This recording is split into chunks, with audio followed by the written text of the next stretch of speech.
Isang magandang lalaki po ako. Sabi ng nanay ko nung nabubuhay siya. At Sana hindi all. at hindi ko ho kayang makalimutan yan.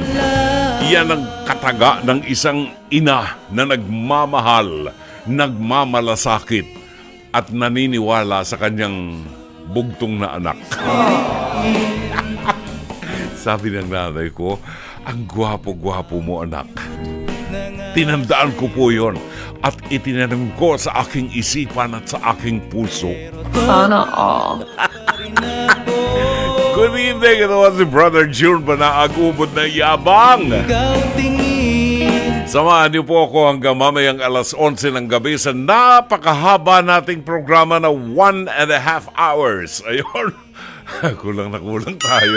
1.5 hours. Kulang na kulang tayo tumugtog ng mga awiting magaganda na mapapanood nyo sa Channel 19 ng Signal Cable TV. Di ba? Baka meron kayong Signal Cable. Huwag kayong maingay at huwag niyong pagsabi. Huwag po ninyong ipagsabi. Ito'y sikreto lamang. Sa Channel 19, sa Signal Cable, mapapanood na po ninyo ang mga programa natin dito sa 92.3 Radyo 5 True FM. Kasama dyan ang Dr. Love Radio Show alas 9:30 hanggang alas 11 ng gabi. Kasama ng mga magagandang musika na inyong matidinig sa Channel 19 Cable, Signal Cable TV. Huwag niyo ikwento yan sa kapitbahay niyo, ho? Alam niyo ba, mga kapatid, na ngayong araw na ito ay International Day Against Homophobia, Transphobia at Biphobia.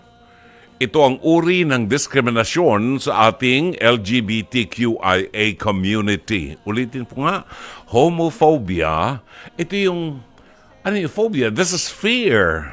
Fear of the gays. Ganun. Yung transphobia? Ito yung fear of those mga transgenders. Ano naman yung biphobia? Yung bisexual. Phobia? Ano na dapat yung ikatakot dyan? Wala kayo dapat ikatakot mga tao yan. Diba? Mga tao yan na meron silang kanya-kanyang paniniwala. Yun ang paniniwala. Naniniwala ako na ako isang babae. Kahit may nakalawit sa akin. O di respetuhin natin. Diba? Nakakita na ba kayo ng babae may nakalawit sa kanya? O. Baka siya lang. O. Di dapat paniwalaan natin yun. Diba? At igalang natin yung kanyang kagusto. Huwag mo lang ipagsaksakan sa lalamunan ko, ha? Mag-aaway tayo, ha? May 17, ito po ang International Day Against Homophobia, Transphobia at Biphobia ng May 17 upang gunitain ang desisyon ng World Health Organization na i-declassify o tanggalin ang homosexuality bilang mental disorder noong 1990.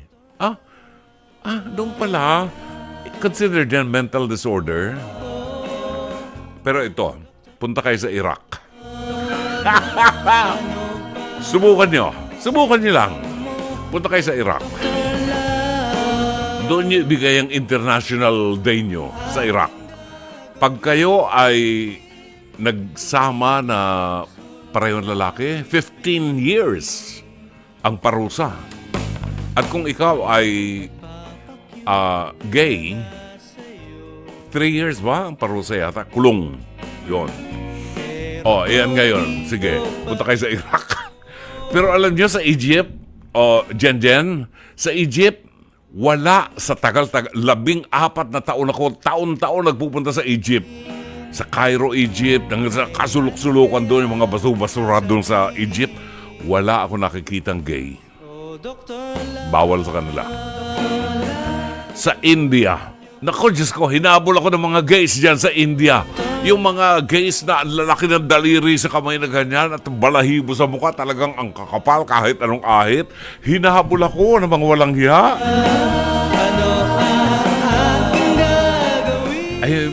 Nagsasayawan silang ganun eh. Nakita ako eh. Ako naman nakikipalakpak. Siyempre, turista ako eh.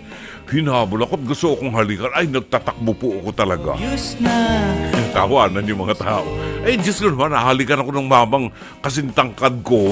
Pagkatapos nag-ahit nga ng bigote tsaka ng balbas na ganyan, pero mas maitim pa sa mukha ko yung kanilang bigoteng inahit. Ayaw. Ayaw ko ng ganyan. Oo. Huwag mo akong halikan.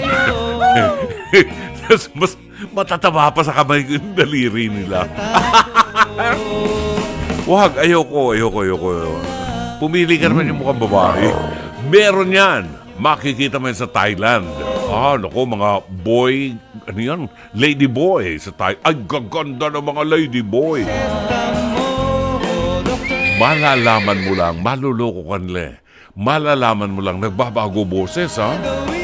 Ang gaganda ng mga dibdib. At saka yung baywang, yung balakang, ang gaganda. Ang boses nila, boses babae na. Malalaman mo lang yung nipples nila. Kaibaan nipples sa lalaki. Darna! Ding, ang bato, ding. Tayo po ay napapakinggan ngayon sa 92.3 Radio 5 True FM sa buong Mega Manila at sa iba't ibang himpilan sa Luzon, Visayas at Mindanao. Kasabayan po tayo napapanood at napapakinggan sa Facebook page ng 92.3 Radio 5 True FM at sa Facebook page ng Dr. Love. Kasabayan din po tayo napapanood ngayon sa Channel 19 ng Signal Cable. Sorry. Wala na yung isa. Signal Cable, Channel 19. Magpakabit na ho kayo ng Signal Cable. Lahat ng mapapanood nyo, very clear. For comments, messages, suggestions, topics na gusto po ninyo pag-usapan natin sa ating programa, hanapin lamang po ninyo kami at i-follow ang ating Facebook page ng Dr. Love. Or maaari po kayo magpadala ng inyong mensahe sa ating email.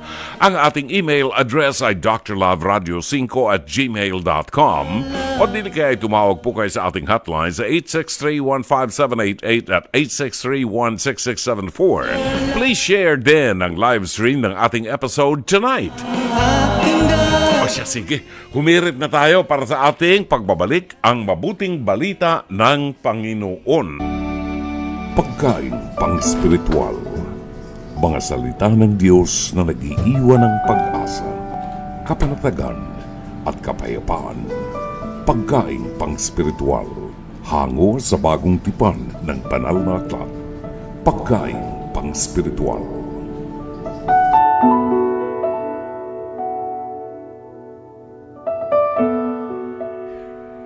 Narito ang ating pagkain pang-spiritual sa araw na ito ng Biyernes, 17 ng buwan ng Mayo. Kafiestahan po ngayon ni San Pascual Bailon. San Pascual Bailon. At ang mabuting balita ay matatagpuan natin sa 21 kabanata ng Ebanghelyo sang ayon kay San Juan, talata 15 hanggang 19. Pagkakain nila, tinanong ni Jesus si Simon Pedro, Simon anak ni Juan, iniibig mo ba ako ng higit sa mga ito? Opo, Panginoon, alam ninyong mahal ko kayo, tugon niya. Sinabi sa kanya ni Jesus, kung gayon, pakainin mo ang aking mga batang tupa. Muli siyang tinanong ni Jesus, Simon, anak ni Juan, iniibig mo ba ako? Sumagot si Pedro, opo, Panginoon, alam ninyong mahal ko kayo. Sabi ni Jesus, alagaan mo ang aking mga tupa. Pangatlong ulit na tinanong siya ni Jesus, Simon, anak ni Juan, mahal mo ba ako? Nalungkot si Pedro, sapagkat 3 beses siyang tinanong ng mahal mo ba ako? At sumagot siya, Panginoon, alam po ninyo ang lahat ng bagay. Alam ninyong mahal ko kayo. Sinabi sa kanya ni Jesus, pakainin mo ang aking mga tupa. Pakatandaan mo, nung bata ka pa, ikaw ang nagbibihis sa iyong sarili at pumupunta ka kung saan mo gusto. Ngunit pagtanda mo, iuunat mo ang iyong mga kamay. At iba ang magbibihis sa iyo at dadalhin ka kung saan hindi mo gusto. Sinabi niya ito upang ipahiwatig kung paano mamamatay si Pedro at kung paano niya luluwalhati ng Diyos. Pagkatapos sinabi sa kanya ni Jesus, "Sumunod ka sa akin." Mga kapatid, ang mabuting balita ng Panginoon. Pagkain pang-spiritual. Mga salita ng Diyos na nag-iiwan ng pag-asa, kapanatagan at kapayapaan. Pagkain pang-spiritual. Hango sa bagong tipan ng banal na aklat. Pagkain pang-spiritual. 5 minuto bago po mag-alas 10 ng gabi sa bahaging ito ng ating programa ay atin pong itatampok ang ating episode sa Pest to Pez, Hirit ni Dr. Love. Ang ating title ngayong gabi sa ating Pest to Pez ay My Boyfriend is a Tomboy. Uy, paano naging boyfriend? Ito na nga ba sinasabi ko eh. International Day pa naman ngayon. My boyfriend is a tomboy. Eh di, parang magiging boyfriend yun, di ba? Tomboy eh. Di ibig sabihin tomboy, di girl. Eh di girlfriend mo yun. Pero hindi, looking boy. Or whatever it is. Ayan.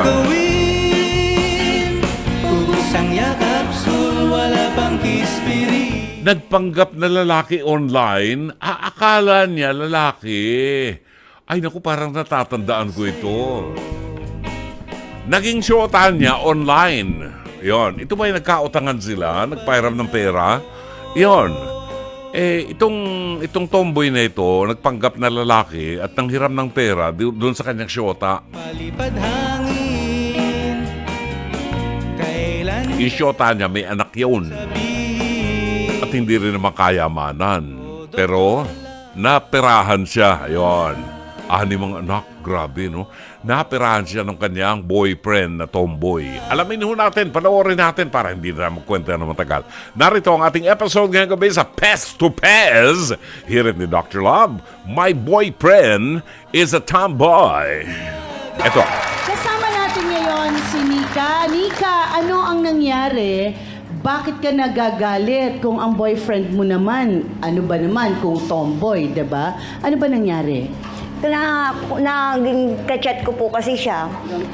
Kasi naka-chat ko po siya, naging ad friend po kami. Tapos po, Okay, wait ha. May naka-chat ka. Yes po. Okay. Ad friend ko po siya.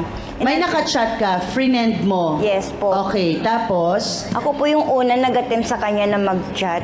Kinakamusta ko po siya. Kasi, Bakit? At teka, umpisa natin ha, Nika. Relax ka lang, huwag ka magmadali. Kasi mas importante, malinaw ang kwento, ha? Okay, so, meron ka nakitang... profile pic po na pogi po. Poging lalaki, Ate Nika. Yes. Poging lalaki. Tinawag niyo ba ako? Poging lalaki. Oo. Poging lalaki. Check. Ano na next O ba na yun? communicate? Yes po. Okay, kwento mo na, Ate Nika. Yan po, madalas na po kami nag-chat. Ngayon po, lahat po ng mga tungkol sa akin po, sinasabi ko sa kanya, ganun din po siya sa akin. May trabaho po ako. Ngayon, maging sweet na po kami sa isa't isa. Pinaalalahanan po niya ako. Pinaalalahanan ka niya, katulad ng mga anong paalala? Kumain ka na ba? Okay, so tuloy mo yung kwento mo. Ayun nga po, naging palagay po kami sa isa't isa, naging malambing po siya sa akin, ganun din po ako sa kanya. Lagi po niya ako pinapaalalahanan, yung mga suot mo, ayusin mo, kumain ka na ba? Kapag okay ka lang, magpahinga ka rin, ganyan po yung sinasabi niya sa akin, hanggang sa nahulog po yung loob ko talaga sa kanya. Okay, nahulog ang loob mo, ikaw ba ay single? Ang totoo po, ako po ay may ka-live-in at 6 ang anak ko po. Kailan nangyari ito? 1 month ago na po. 1 month ago. 1 month ago lang, gano'n na kayo katagal ng live-in partner mo? 15 years po. 15 years. Okay, so nahumaling ka? Yes po. Dahil ba ito ay bago sa pananaw mo, pagtingin mo? Po. Saka hindi po, kasi po siya po yung naging sandalan ko doon sa mga sa oras po yung mga malulungkot ako, sinishare ko po kasi sa kanya yung mga ginagawa sa akin ng kalibin ko. Kaya po, nahulog ako sa nasa kanya. isang relasyon ka ba na malungkot? Yes po. Okay, kaya ka na-fall, merong nagpa-fall, meron kang naging shoulder to cry Yes on. po, ma'am. Actually, ano pa lang, computer to cry on pa lang, no? Social media to cry on. Nako, yan na nga ba sinasabi ko. Okay, so kayo ba ay nagka-video call na? Hindi pa po. Never kayo nag-video call? Last time po, kaso blurred din po. Blurred yung video Yes po. call. So, Pangit yung camera. Baka baka 2 mega. Pangit po yung phone. Ha? Pangit po yung Pangit yung phone nino niya? Yes po. 2 megapixel? okay, so, teka ha, kasi doon na rin naman natin pinag-uusapan eh. Alam na rin naman natin yung idea na sinasabing ang boyfriend niya pala ay tomboy. So, eto ba ang pagkakakilala mo or ang pakilala niya sa'yo, siya ay lalaki? Yes po. Poging-pogi po. Ibang-iba po doon sa profile picture. Pati po yung pangalan niya, Mama Carla. Siya ang tiyahin muna. Huwag masyadong excited. Siya. Ano ba yan? Bobo! Uy, wag! Dahil malaking bagay din, malaking tulong sa storya, si tiyahin ni Kenneth na nagsasabing dala lang ng sobrang pangangailangan kaya nagawang manloko ng kanyang pamangkin. Nene, pasok!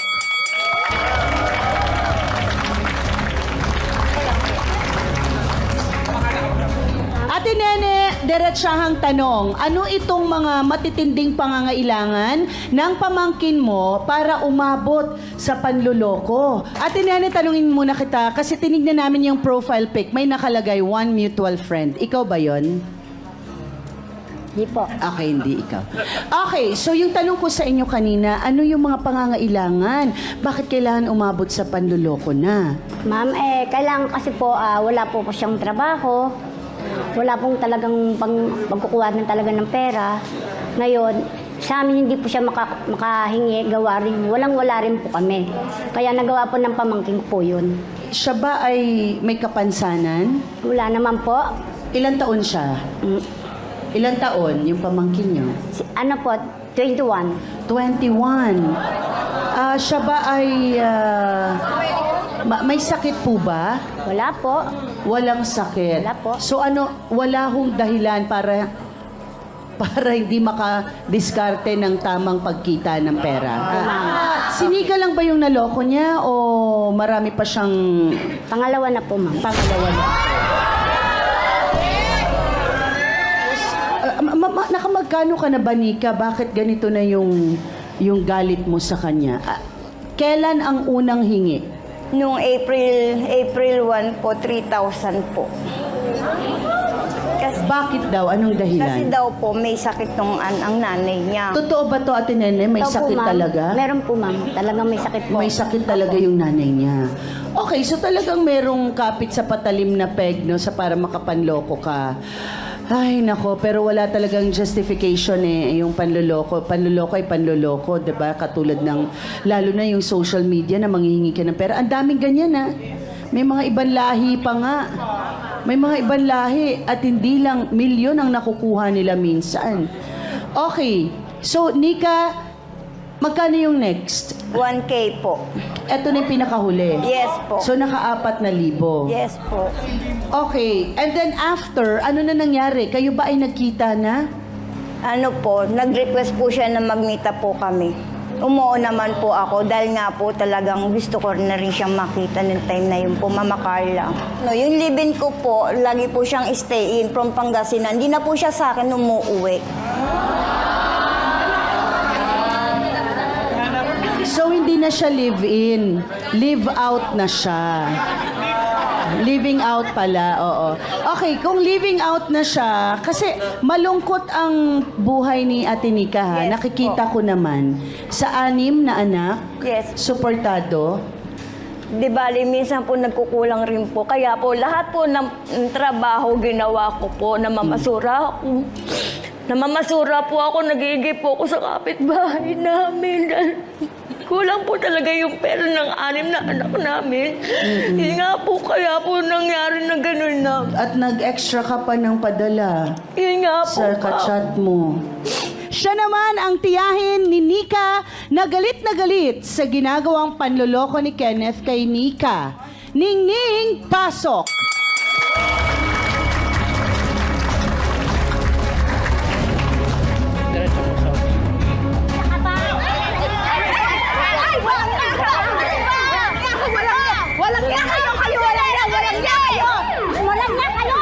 Walang niya kayo! Manloloko kayo! Magtiyak kayo! Walang niya!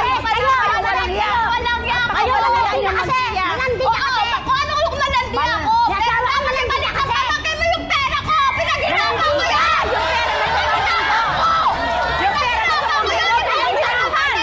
Balik nyo! Aling Ningning, alam mo bang may relasyon si Nika at si Kenneth noon? Wala po akong alam. Nagpunta lang po yung pamangkin ko sa akin nung nagkaroon po ng problema. So may problema na nang dumating sa'yo. Di Opo. wala kang alam. Wala po. Pero may kwento ka. Opo. Dr. Love! Salamat po at magandang umaga sa inyong lahat. Ang purpose ni Kenneth ay manloko. Kasi sinimulan niya ang istorya sa panloloko. Dishonest. Itinago ang muka, itinago ang identity. Alam niyo sa Biblia, mga kapatid, sa Biblia, yung daw taong ginagamit ng demonyo ay anak ng dilim. Ang anak ng dilim ayaw sa liwanag dahil makikita ang lahat ng maling ginagawa. In other words, kapag tayo kapatid ay nagtago sa kasinungalingan, natatakot tayong malaman ng katotohanan. At yun si Kenneth. Okay? So, si Kenneth may mali siya na, may intensyon na masama. At hindi ako mapapapaniwala na in love si Kenneth kay Nika. Naghahanap siya ng mapeperahan niya. Sorry for the word. Pera-pera lang to. Naghahanap siya ng mapeperahan. Kaya ako sinabi yun, sapagkat nagsimula siya sa mali. Nagtago siya Di ba? Si Nika naman has been unfaithful sa kanyang ka-live-in. Nika, miski hindi kayo kasal, inaasahan yung pagiging tapat mo, loyal, faithful sa kinakasama mo. Ano man ang problema ninyo, pera, wala sa atin ang hindi na mo problema sa pera. Kami man, may problema rin kami sa pera. Pero nasusolusyonan yan. Ang masakit na ginawa mo, hindi ka naging tapat doon sa iyong kalidin. At kung kalidin mo man siya, kailangan yung mandatory yun. Yung relasyon may pagiging tapat, honesty. At yun ang dapat nating matutuhan. Maraming salamat, Mama Carla. Maraming salamat, Dr. Love. Walang anuman, Mama Carla. 8 minutes after 10 o'clock ang ating tumpak na oras. Baka po meron kayong komentaryo na gusto po ninyong ibahagi sa ating programa. Maaari ho ninyong ipadala yan sa pamagitan po ng ating Facebook page ng Dr. Love, sa ating Facebook page ng Dr. Love sa Messenger, or pwede kayong tumawag sa 863-15788 at 863-16674. Pwede na ho ninyong ipadalangin yung mga mensahe at bibigyan daan po natin yan sa ating pagbabalik. Oras natin, 10:08. Awitin po yan ni Trini Lopez at ang awiting Lemon Tree. Ganap ng alas 10:21 ng gabi, narito ang reaksyon ng ating mga tagapakinig sa ating Pest to Pez. Hirit ni Dr. Love. Sabi ni Angelita Banataw, ano ba yan, Nika? May edad ka na, 6 ng anak mo. Napakatanga mo naman. Ay tayo na. Hindi mo naman kilala mo lang online. Nag-uusap lang kayo online. Ang laki mong ewan. Baka ko naman sabi ko bad words. Kaya nga, ayoko mag-comment minsan kasi nga, na-high blood ako. Siya, uminom ka ng tubig na malamig. Annalisa Fragata Roquero, wag po tayong mabuhay sa pagsisinungaling dahil hindi po yan maitatago ng habang buhay. At bawal po ang magsinungaling sapagkat ang sinungaling ay kapatid ng magnanakaw. Sabihin niya sa politiko, gamitin po natin ang magpakabuti kaysa maging masama nang sa ganoon para happy lang po ang lahat. Kasi naman, ito naman si Kenneth, nakita ni si Kenneth, di ba? Pwede naman siyang maghanap ng trabaho. Mag-tricycle siya, pwede. Magpadyak siya if she wants. Pwede na magtinda ng isaw, mag-barbecue. Ano? Kung gusto, maraming paraan. Kung ayaw, maraming dahilan. Bakit nga naman? Pwedeng manloko ka, madaling kumita pag nanloko. Paano yan? Susunugin ka sa impyerno. Totoo yung impyerno ha, noong May 13, 1917, ipinakita sa 3 bata sa Fatima ng mahalabirin ang itsura ng impyerno at tatakot yung mga bata. Buhat po sa Davao City si Amadeo Giorgio Gonzalez, living in the seat devoids anyone of peace of mind. Ang lalim naman. Giorgio, ang lalim naman nun. Alam mo naman ako, hanggang doon lang ako sa mababaw. Ayan, kasi pag kayo ay mga nanloloko, nawawala yung kapayapaan sa isip nyo, sabi ni Giorgio ng Davao. Diba? Talaga naman, mahirap talaga mabuhay sa katotohanan. Pero saan ka pa? Doon ka talaga sa katotohanan dahil tayo ay mga anak ng liwanag. Hindi natin kailangan magtago sa kasinungalingan, sa kadiliman. Kailangan nandun tayo sa liwanag. Si Francis Anthony Gador, buwabati na magandang gabi buhat sa Antipolo City. Maria Yeclopena ng San Pedro, Laguna, buwabati po ng magandang gabi. Alani Hungko ng Kuwait. Kuwait ba si Alani? Kuwait. Si Sherry Pichor ng Seattle, Washington. Ang ating mga listeners, mga doctor lovers natin all over the world. Dorina Villaruz Figueroa ng Gagalangin Tondo, Tristan Azarcon Charivel, Sherry Picho, buwabati ng happy 27th anniversary. Pabati po, Dr. Love, celebrating our 27th wedding anniversary. Ay, kay Shari! Anniversary nila. Happy wedding anniversary to you, Sherry Picho. Sherry Picho ng Seattle, Washington. Ang kaibigan natin, Gigi Alindoga ng Simplicity Crafts and Frames. Angelita Banatao, Evelyn Fortunado ng Real Quezon. Edwin Romero, pacheck po ng attendance, watching live via Facebook here in the City of Angels, Los Angeles, California. Talaga naman.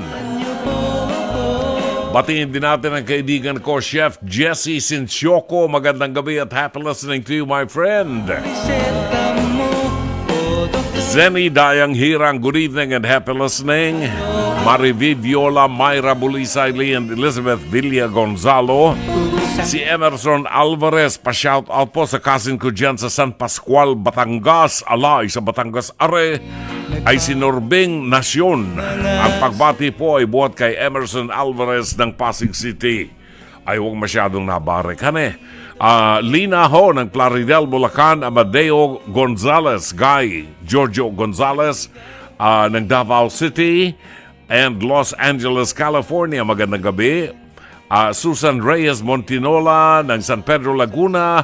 Yek Lopena, pabati naman po ng happy birthday ang aking daddy, Dodo Lopena. Happy birthday! He is celebrating his birthday today. Mang Dodo, happy birthday ho. Paano yan? Birthday! Ay mag-aalas 11 na ng gabi. Paano namin mararamdaman yan? Sana all. Mercedes Santos. Ang kaibigan natin, engineer Mercedes Santos ng Pasig City. Magandang gabi at happy listening to you, Pards! Miss na kita. Elizabeth Villa Gonzalo, buwabati po sa Tres Marias, Marvi, Marivi, Myra, and Beth Villa Gonzalo, and Marvin Zandro Riabad ng North Caloocan City. Buwabati na magandang gabi. Kagabi, panauhin natin si Ate May, Carmelita May Dimzon na dating OWA administrator, at sabi niya yung kanyang mga kapatid ay mga nakikinig daw po sa atin buhat sa Vancouver, Canada at sa Los Angeles, California. Binabati po kayo ni Ate May Dimzon. Binabati rin ang magandang gabi si Mila Ferrer, Cristina Ferrer Nero, and Ian Nero. Mga avid fans daw ng ating programa. Maraming salamat po sa inyo. Maibigin nyo mga awiting ating itatampok ngayong gabi. Narito ang awitin ni Tony Bennett. Sa mga nanonood sa Channel 19 ng Signal Cable Television, you will love the song. Ang ating oras, ganap ng alas 10:33 ng gabi, bago natin tunghayaan ang liham kasaysayan ni Sheena ng Taguig City. Maaari po kayong magpadala ng inyong mga liham kasaysayan sa ating palatuntunan. Sakaling meron po kayong problema na gusto nyong idulog sa ating programa, maaari niyo pong isulat ang inyong liham kasaysayan at ipadala sa ating email address.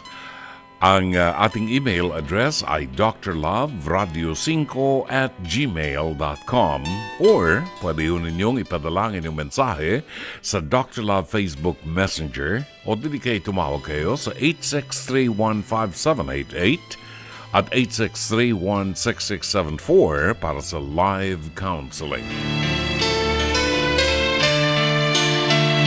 Narito ang liham kasaysayan na ating itatampok ngayong gabi. Dear Dr. Love, itago niyo lamang po ako sa pangalang Sheena, buhat sa Taguig. Ako po ay 28 anyos na. Madalas po akong makinig sa inyo kapag natatapos ko po ng maaga ang mga dapat asikasuhin dito po sa bahay. Nakatira pa rin po pala ako sa aking mga magulang at may 2 kapatid. Ako po ang panganay.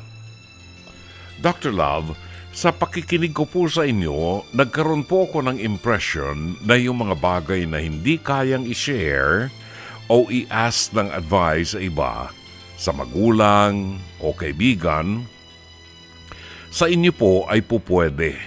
Kumbaga, ang dating po sa akin ng inyong programa ay safe space.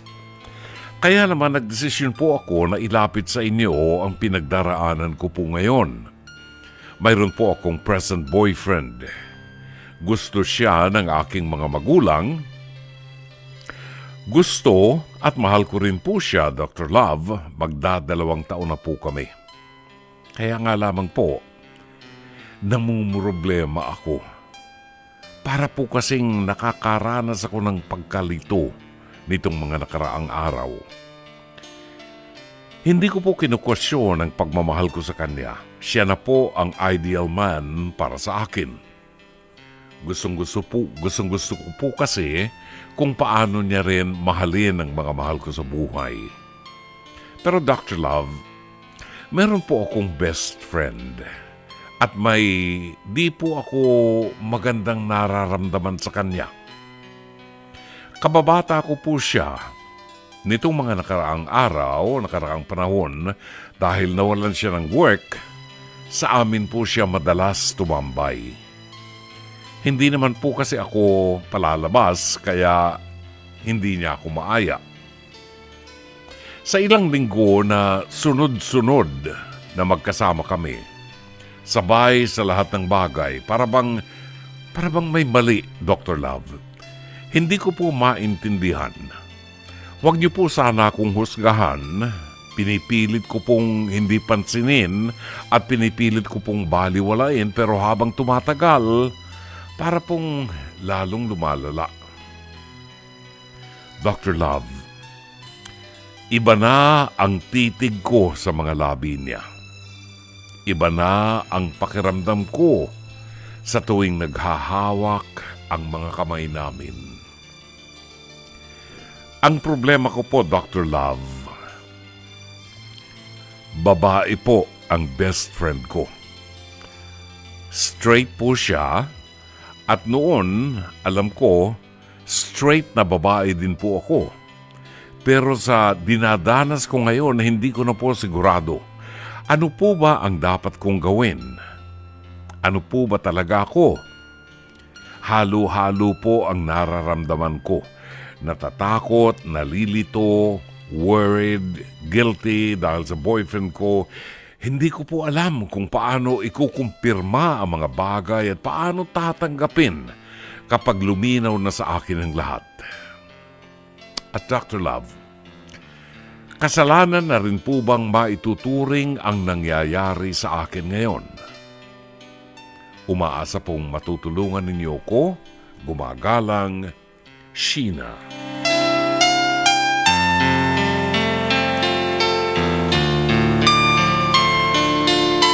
Maraming salamat, Sheena. Ilalagay mo ko sa isang kakaibang sitwasyon. Baka maraming magalit sa akin. Naman pakialam ko kung magalit kayo sa akin. Kung ang itinatanong sa akin ay ang aking opinyon, sasabihin ko ang aking opinyon. Maaaring hindi kayo sumang-ayon, edi magdusa kayo. Di ba? Tinatanong yung opinyon ko, di yung opinyon ko sasabihin ko. At ito ang bagay na aking pinaniniwalaan. Una, si Sheena ay 28 anyos at mayroon siyang boyfriend. 2 years na. Sabi ni Sheena, mahal naman niya yung boyfriend niya. Sabi ni Sheena ay mahal daw ng boyfriend niya yung mga mahal niya sa buhay. O di napakagandang pasimula na yan, di ba? Ang problema, itong mga nagdaang panahon na ito, yung kanyang kaibigang babae, doon natutulog siguro sa kanila dahil nawala ng hanap buhay. Bakit? Wala bang bahay ito? At asan ang mga magulang nitong babaeng kaibigan mo? Okay, granting na maluwag naman ang pamilya mo, okay naman, at malapit naman siya sa inyo, di po pwede naman siyang dyan matulog sa inyo, di ba? Hanggat hindi naman nagiging pabigat sa mga magulang mo. Ang problema ngayon, unti-unti, naguguluhan ka. Nagugulo ang pag-iisip mo kung ikaw ay tunay na babae o natotomboy. Ano yung natotomboy? Ang natotomboy bisexual. Alam niyang babae siya pero nai-inlove siya sa kapwa niya babae. Di ba? Yan, natotomboy. Yan ang pinagdadaanan ngayon ni Sheena. May boyfriend siya pero iba na ang tingin niya sa mga labi ng kanyang kaibigan. Parang gusto niyang ngat-ngatin yung labi ng kaibigan niya. Ay, nako. Ganyan talaga umiibig, no? Now, sabi niya na nalilito siya at natatakot, worried, dahil feeling guilty siya dahil may boyfriend siya at ito ang nararamdaman niya. Parang pagtataksil ito. Well, in a way, yes.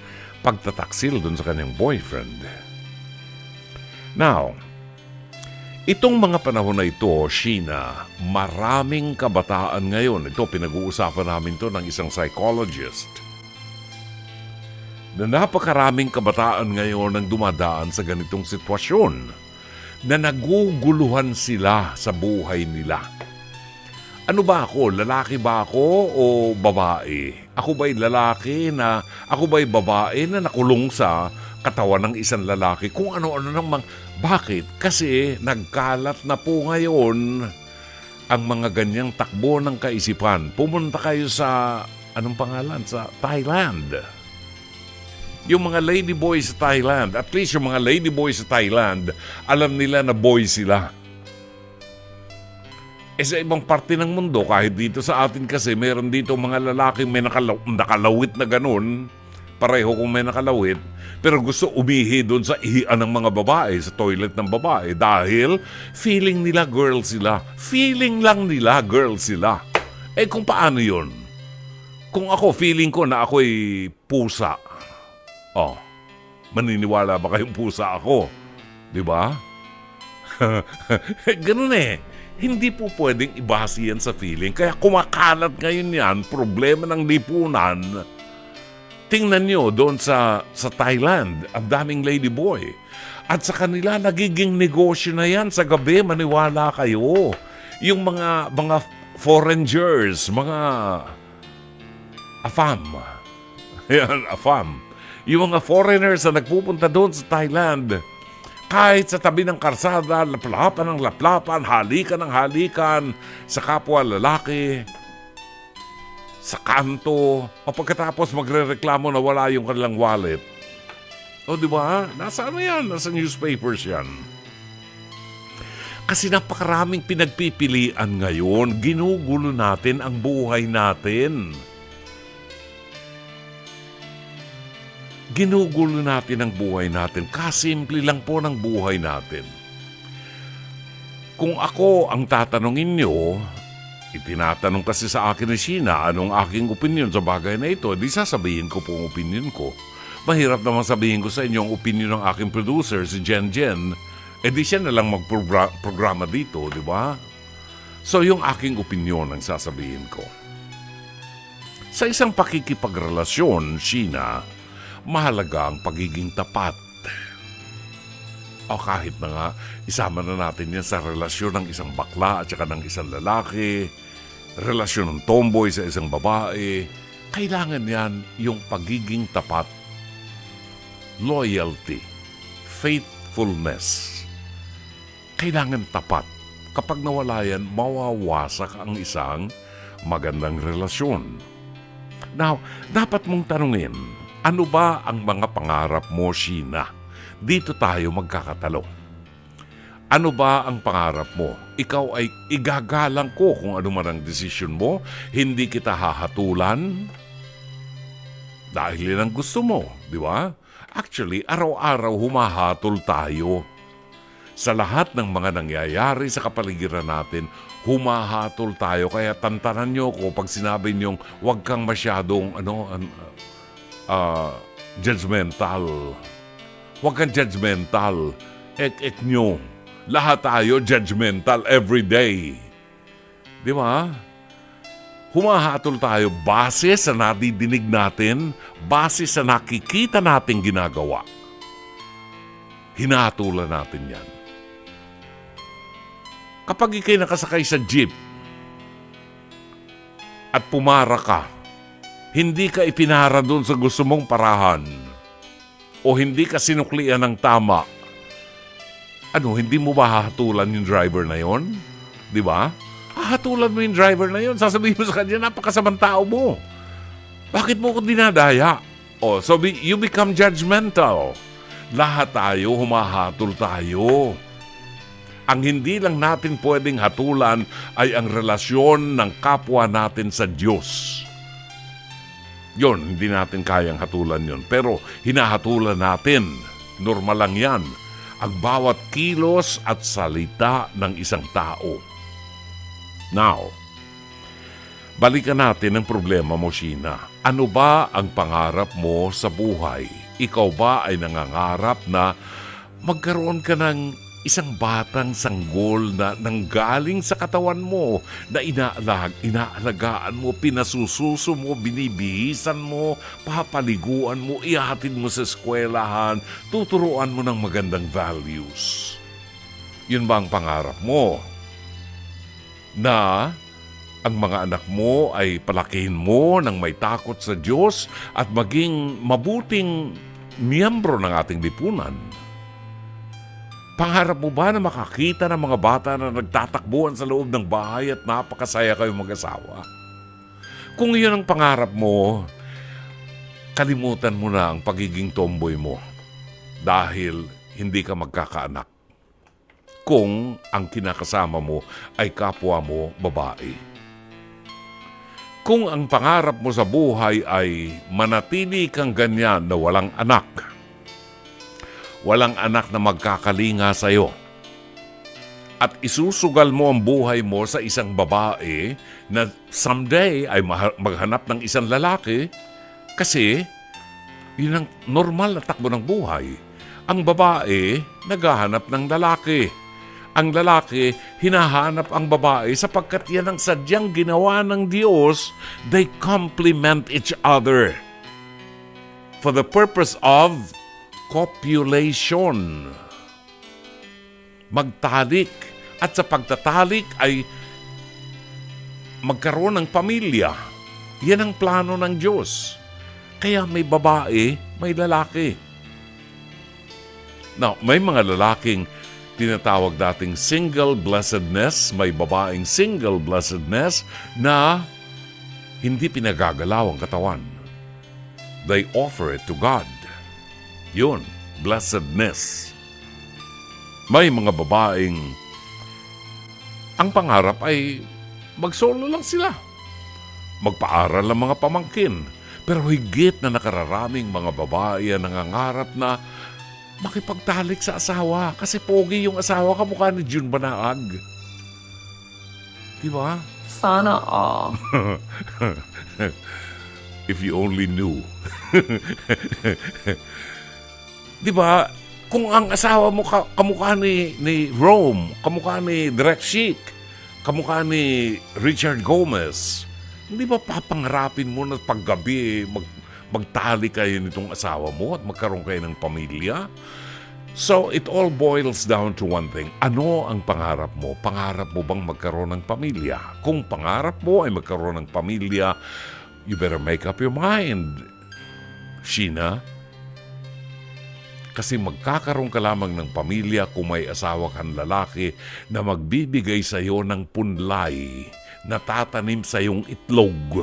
At yung itlog na yan na pinasok ng punlay ay tatanim sa iyong ovaryo at doon mabubuo at lalaki ang tiyan mo. At 7 na buwan after, lalabas ang isang biyaya ng Diyos. Bunga ng pag-ibig, bunga ng pagtatalik. And that's a process. Hindi po pwedeng maikaila yan at hindi mo makukuha yan kung pareho kayong may itlog.